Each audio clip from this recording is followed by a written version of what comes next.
Bienvenido a nuestro repaso semanal de la lección. Espero que te encuentres bien, que tengas tu Biblia, tu lección y que juntos podamos reflexionar, sacar algunas ideas de estas grandes verdades que estamos estudiando durante este trimestre respecto al crisol. Vamos a orar para que el Espíritu Santo pueda acompañarnos. Oremos. Bendito Padre Celestial, te damos muchas gracias por la oportunidad que nos concede de compartir semana tras semana estas lindas verdades de tu palabra. Ayúdenos a entenderlas, ayúdenos a compartirlas, a vivirlas por tu Espíritu Santo, Señor. Nuestro corazón se pueda convertir en esa obra de arte que tú deseas para que podamos representar, Señor, reflejar tu rostro en el mundo. Lo pedimos, Padre, en el nombre de Jesús. Amén y amén. Muy bien.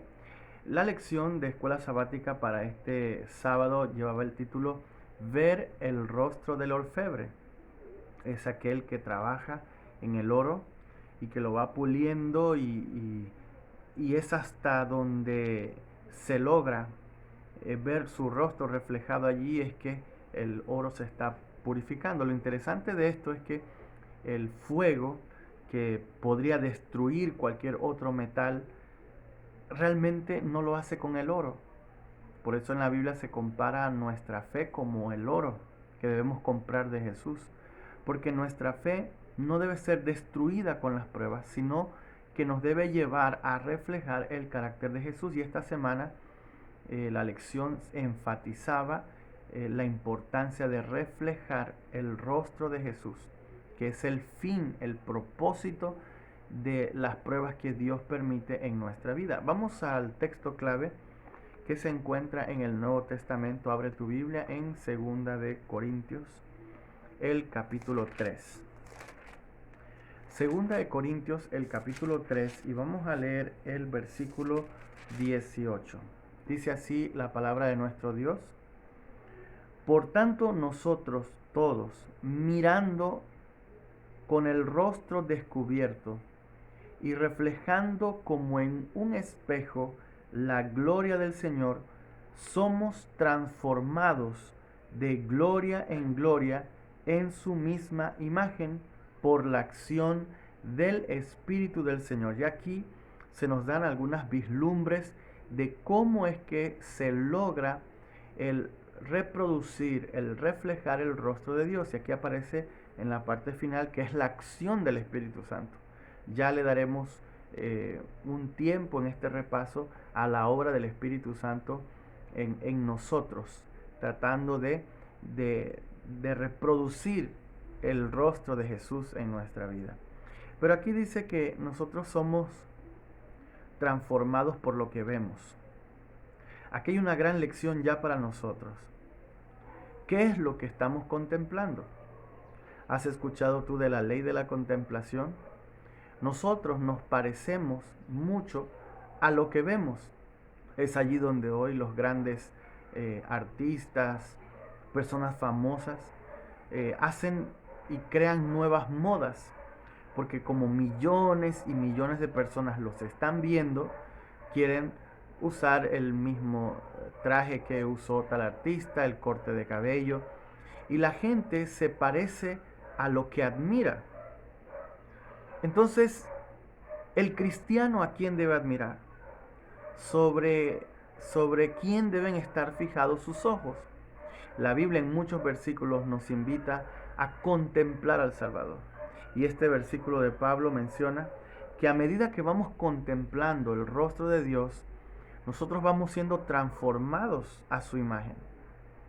Así que cuando estamos en la tormenta, cuando estamos en el crisol de la prueba, ¿a dónde vemos?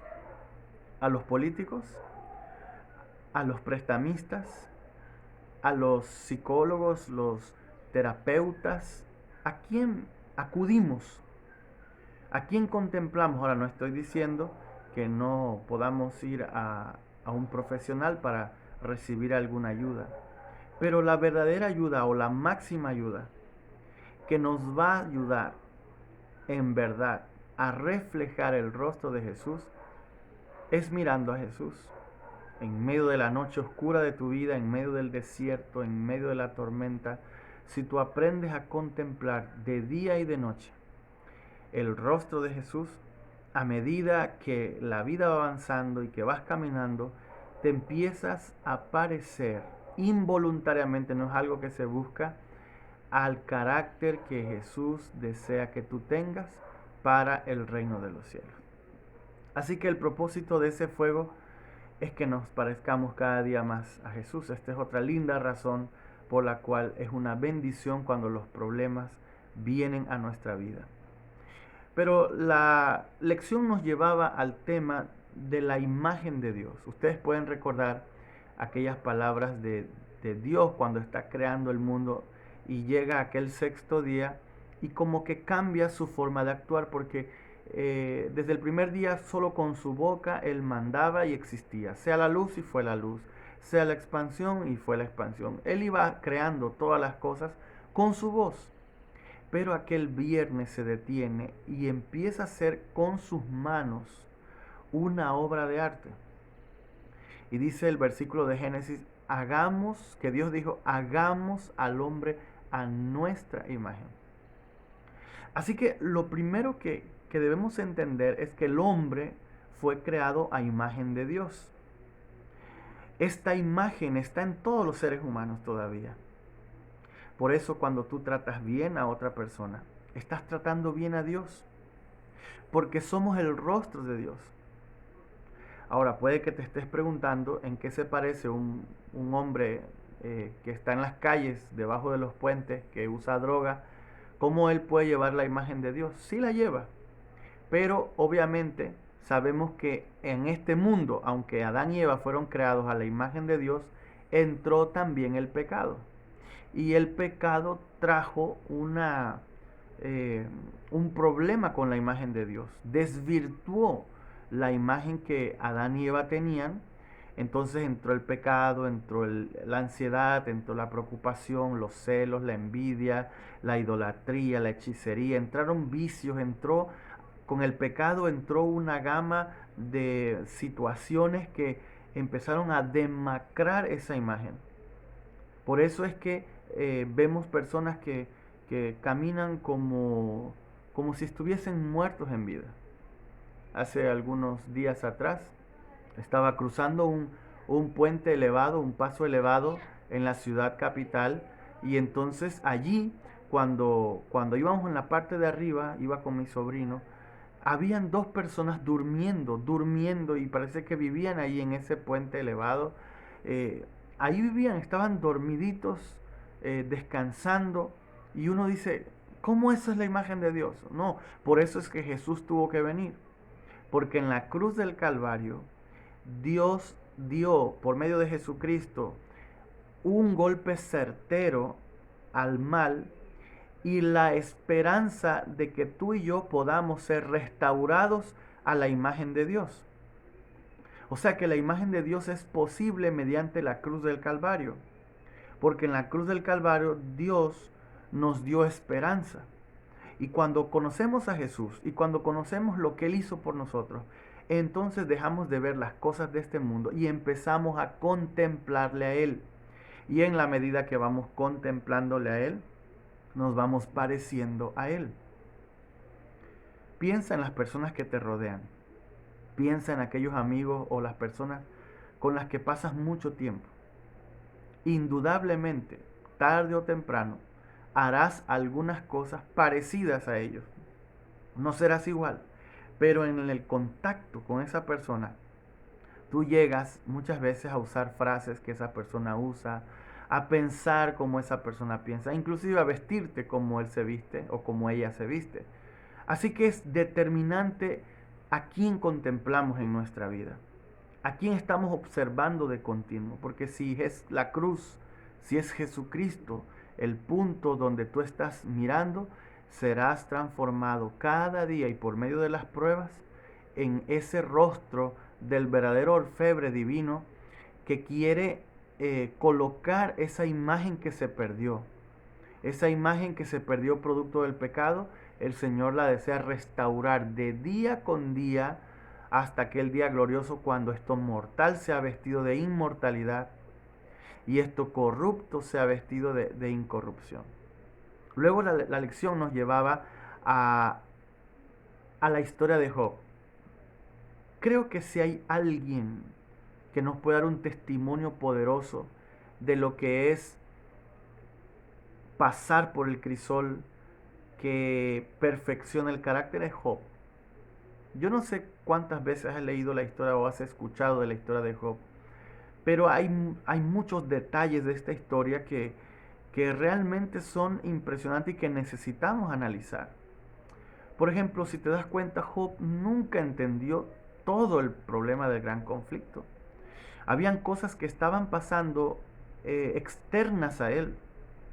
Cuando perdió sus hijos, cuando perdió su ganado, cuando quedó enfermo, por mucho tiempo, y vienen sus amigos que aconsejarlos, y realmente como ellos también estaban ignorantes igual que él en muchos aspectos de lo que realmente estaba pasando, lo que sucedió fue que sencillamente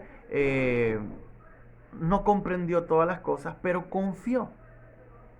No entendía por qué su familia, si él siendo justo, siendo un buen hombre que ayudaba a las personas, estaba pasando por esta situación, se aferró de la mano de Dios, como el oro en el crisol cuando está en el fuego, se aferró de que el camino por el cual Dios lo estaba guiando era el camino que le daría realmente a él la verdadera paz y tranquilidad, porque Dios nos va puliendo, nos va transformando a medida que nosotros nos dejamos pulir y dependemos cada día más de Él. Entonces llega el momento en que Job puede decir que él confía en Dios y que aunque él muera, él sabe que él va a resucitar y que puede confiar en Dios porque el carácter de Job se estaba preparando para ser de testimonio a todos los que hoy sufrimos, a todos los que pasamos diversas situaciones en nuestra vida diaria con nuestros familiares, con nuestros amigos, con aquellas personas que están sufriendo, y podemos entender la obra de Dios cuando permitimos esa obra en nosotros. Luego la lección nos llevaba a las partes finales de la vida de Jesús. Saben que Jesús contó alrededor de unas 40 parábolas, pero estas últimas parábolas, en el caso de las 10 vírgenes, en el caso de las ovejas, de los corderitos y los cabritos, a quien el Señor separa, unos a la derecha, otros a la izquierda, tienen un mismo mensaje. Y aunque hay una discusión si el aceite de las vírgenes representa el Espíritu Santo o el carácter o cuál de los dos, realmente no es una contraposición. Vamos a hablar un poco de la obra del Espíritu Santo. Creo que todos conocemos esta historia. 10 vírgenes que representan al pueblo de Dios, todas con sus lámparas, sabemos que la lámpara es la Biblia, todas con aceite, sabemos que el aceite es símbolo bíblicamente del Espíritu Santo. Pero el Espíritu de Profecía agrega que ese aceite representa el carácter. Ahora, ¿cómo entonces podemos nosotros entender este punto? ¿O es el espíritu o es el carácter? ¿O es que uno es el resultado del otro? ¿Están conmigo? El Espíritu Santo es el que provee en nosotros su fruto. Ese fruto es el carácter que Dios quiere trasplantar en nosotros. Y dice Gálatas que el fruto es amor.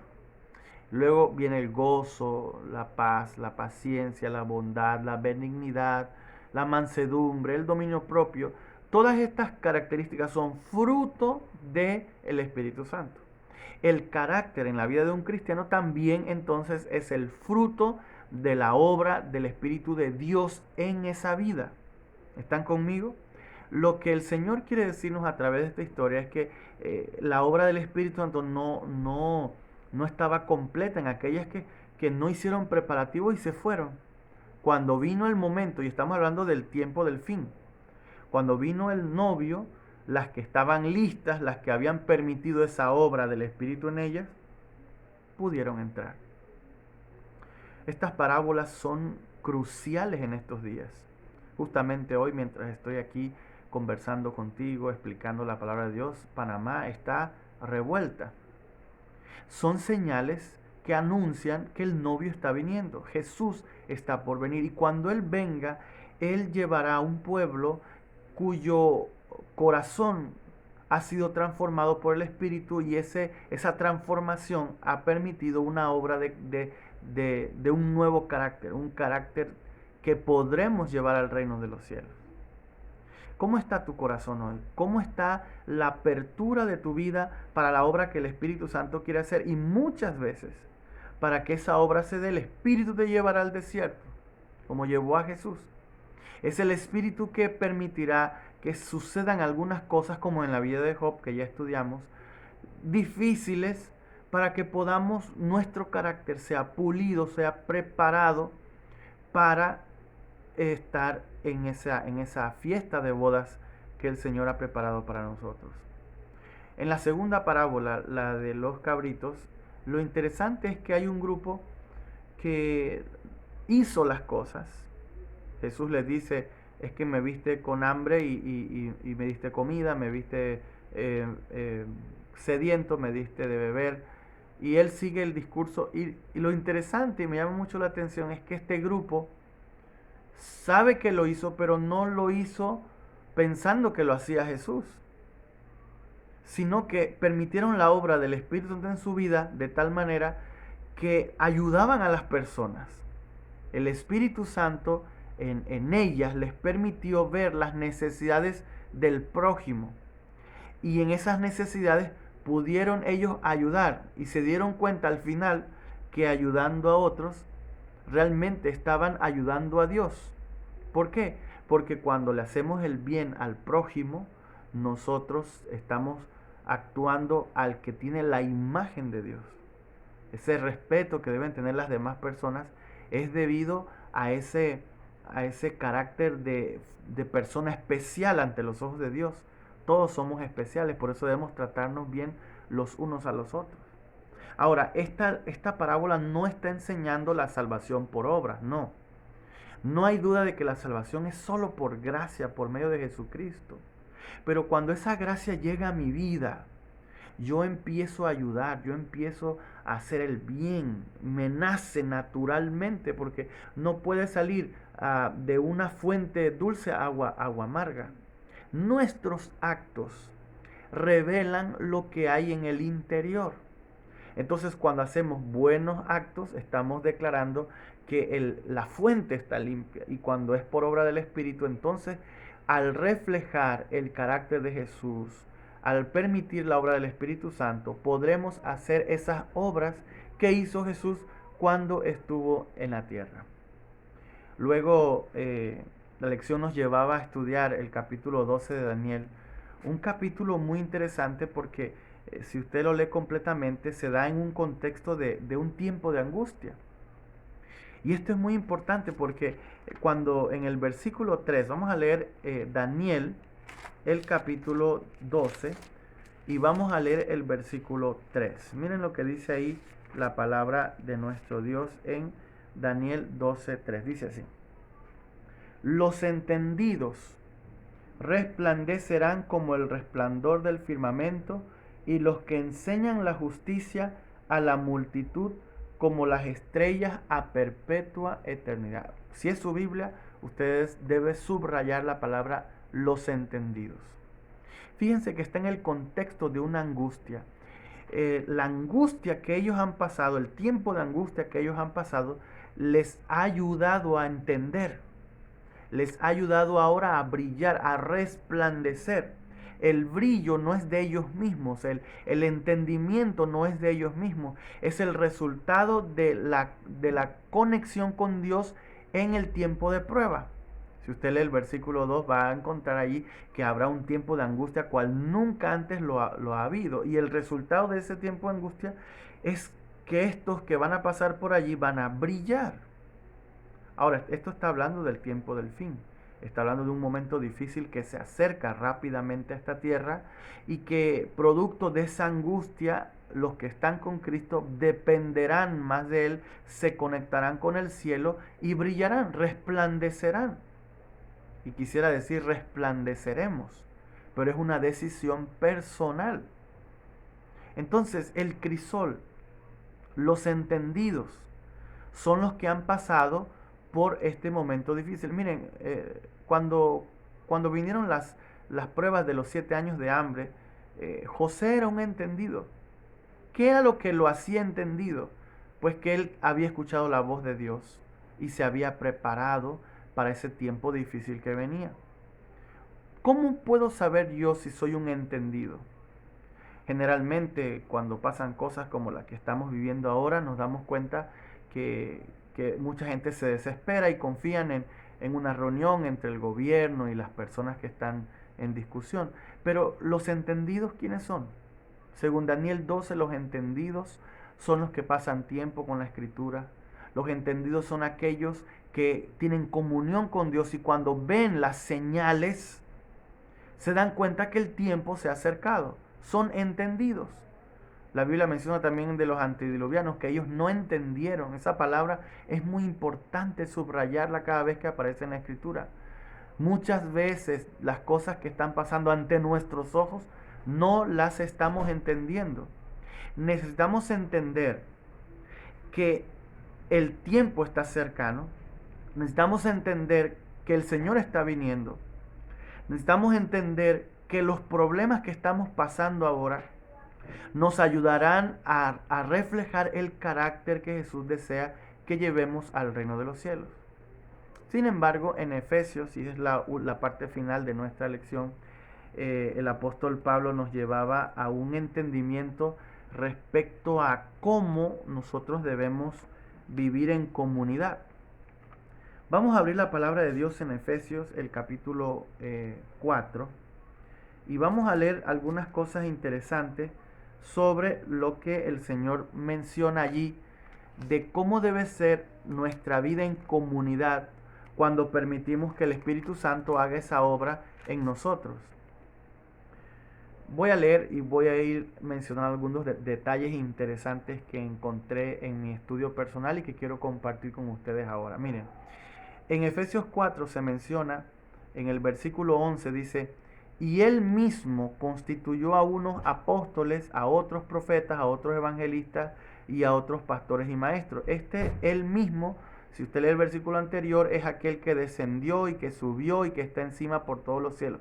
Es decir, no hay duda de que el apóstol Pablo aquí está hablando es de Jesús.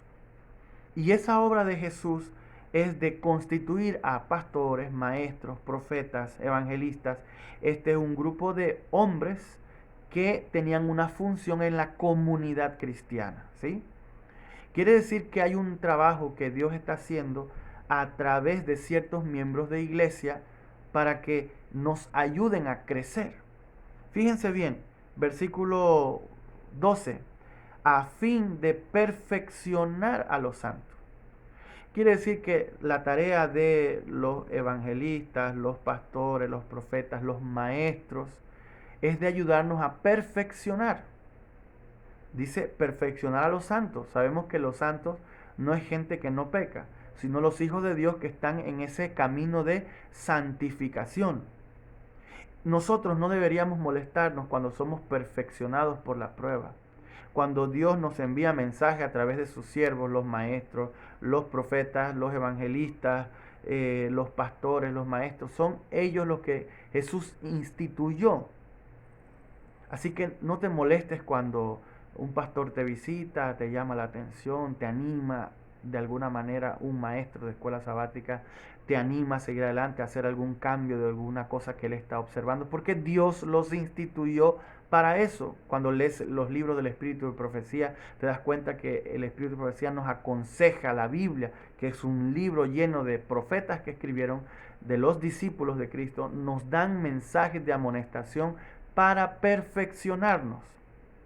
Pero el punto aquí es que seguramente te has encontrado personas que les cuesta vivir en comunidad. No sé si has escuchado a aquellas personas que dicen, bueno, yo aquí, Dios y yo, y los demás, pues que vean qué hacen.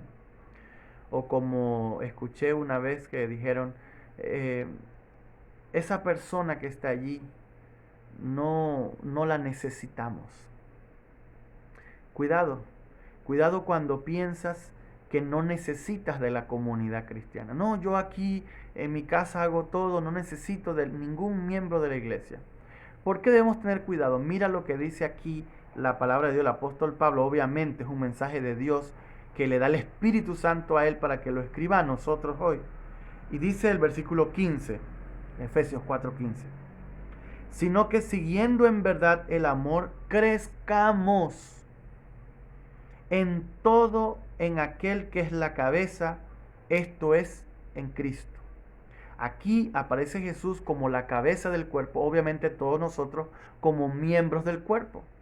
Es una de las analogías más lindas de la iglesia, porque todos tenemos un cuerpo y todos sabemos cómo se coordina. Aquí, mientras yo estoy grabando esto, mis manos se están moviendo, yo estoy respirando, mis ojos están viendo, mis oídos están escuchando, todo se coordina. Hay un cerebro, hay un corazón que no se detiene. Nadie debería ser menospreciado en la obra de Dios. Nadie debería ser puesto aparte como quien no es importante para la realización de la obra de Dios. Todos debemos entender que el carácter que el Espíritu Santo está creando en nosotros, que se refleja a Jesús, es un carácter que aprende a trabajar en equipo. El propio Jesús no hizo su tarea sola. Cuando él inició su ministerio, llamó a 12 que estuviesen con él para enviarlos a hacer esa obra con él. Él trabajó en equipo. El problema que yo veo en muchos lugares es de aquellos que quieren hacer todo ellos solos. Y algunos se sienten bien y otros se sienten que son los únicos, que si se van la iglesia se cae. Pero la Biblia evidentemente nos muestra que en la obra del Espíritu Santo nos da un carácter que nos ayuda a trabajar en comunidad con otros. Es cierto que hay personas con las que es difícil trabajar. Es muy cierto eso, que por su forma de ser son personas que no quisiéramos o que quisiéramos que en el camino angosto fuesen del ladito allá, pero es un camino angosto, así que siempre nos las encontramos. No hay dos cielos. Hay un solo cielo. Así que debemos dejar a un lado todas aquellas cosas que dividen el trabajo en comunidad cristiana que tenemos. Fíjense bien cómo dice el apóstol. Él continúa en el versículo Efesios capítulo 4, ahora el versículo 16. De quien todo el cuerpo, bien concertado, unido entre sí por todas las coyunturas que se ayudan mutuamente, según la actividad propia de cada miembro, reciben su crecimiento para ir edificándose en amor. Qué descripción más bella de la vida en comunidad que Dios desea para nosotros. Que nos ayudemos mutuamente. Miren, aquí entran los dones espirituales, aquí entran los talentos. Tan importante es el que da la bienvenida como el que predica. Tan importante es el que canta como el que le cuenta la historia a los niños. Tan importante porque el cuerpo tiene sus funciones, cada miembro diferente, pero todos para un bien común. Solo el Espíritu Santo nos puede ayudar a crecer en comunidad. Solo el Espíritu Santo nos puede ayudar a ver el potencial que hay en nuestros hermanos de iglesia, a trabajar en equipo, a dejar las asperezas y las diferencias que impiden el desarrollo de ese cuerpo cuya cabeza es Cristo Jesús. Por eso en esta hora yo quiero invitarte para que permitas que en tu vida no te preocupes por los demás, sino que en tu corazón haya esa semilla de esa obra del Espíritu para trabajar en comunidad, en sociedad, en equipos, unos con otros, de tal manera que el Evangelio sea predicado y cuando Cristo venga tengamos un carácter parecido al de nuestro Señor Jesucristo. Vamos a orar. Señor, en esta hora te damos gracias por el estudio de esta semana. Pedimos que nos ayude a tener esa fe de Job, que confió aunque no entendía todas las cosas. Que nos ayude a comprender la importancia de permitir la obra de tu Espíritu para ese carácter que anhelas que tengamos cuando vengas por segunda vez y podamos ir contigo a las mansiones celestiales. Una bendición muy especial por cada amigo que va a escuchar este mensaje, que este mensaje sea de bendición para su vida. Lo pedimos en el nombre de Jesús. Amén y amén. Que Dios te bendiga.